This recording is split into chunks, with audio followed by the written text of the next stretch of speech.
বকুত বিশ্ব মহাবীৰ চিলাৰায় দিৱস উদযাপন 25খন পতাকা উত্তোলন বিধায়ক হেমাংগ ঠাকুৰীয়াৰ জৰিয়তে স্মৃতি তৰ্পণ আৰু সুশীল ৰয়ৰ জৰিয়তে প্ৰতিমূৰ্তিত মাল্যাৰ্পণ বৰ্ণাঢ্য সাংস্কৃতিক সমাৰোহ প্ৰদৰ্শন বিশ্বৰ তিনিগৰাকী মহাবীৰৰ অন্যতম মহাবীৰ চিলাৰায় দেৱানৰ এইবাৰ 515 সংখ্যক জন্ম জয়ন্তী বৰ্ষ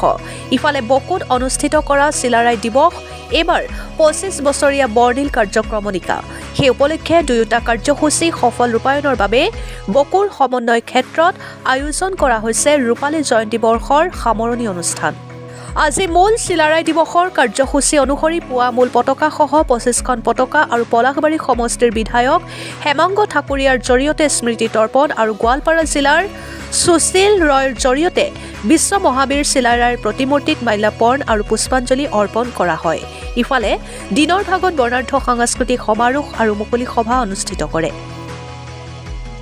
ব্যুৰ' ৰিপৰ্ট অৰুণোদয় আছাম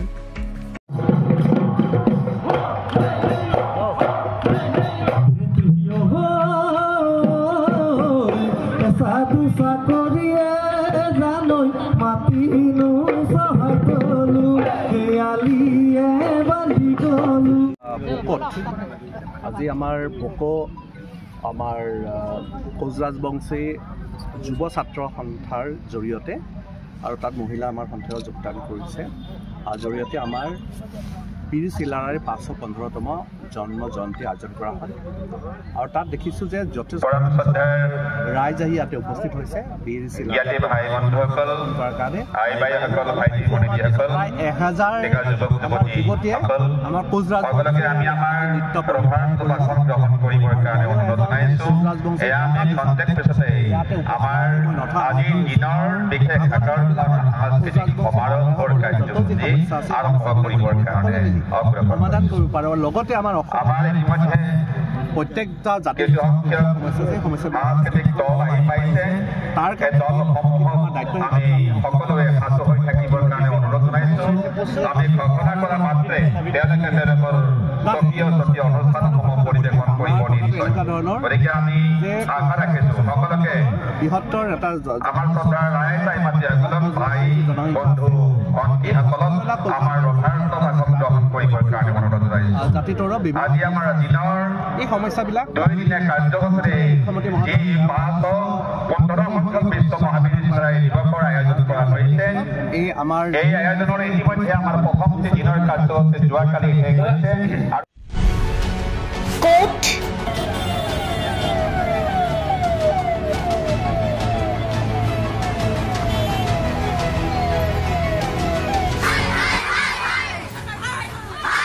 কিয়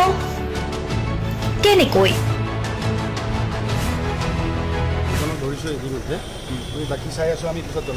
দুৰ্নীতি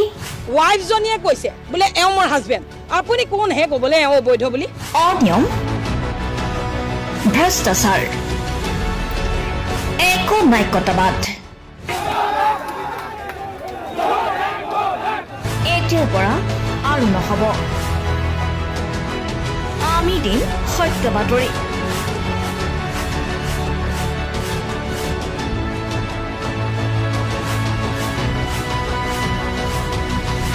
নিজকে সংস্থাপিত কৰাৰ বাবে শুদ্ধ ৰূপত নিৰ্ভীক নিৰপেক্ষতাৰে আমি সাজু অসমৰ উন্নয়নমূলক যাত্ৰাই আজি এক নতুন দিগন্ত ভৰি দিছে অসমৰ ৰাইজৰ পৰা আমি সদায় আশীৰ্বাদ বিচাৰোঁ আমি এনেকৈ যাতে আমাৰ জননী জন্মভূমিক সেৱা কৰি যাব বিচাৰোঁ অৰুণোদয় অসম নিৰ্ভীক নিৰপেক্ষ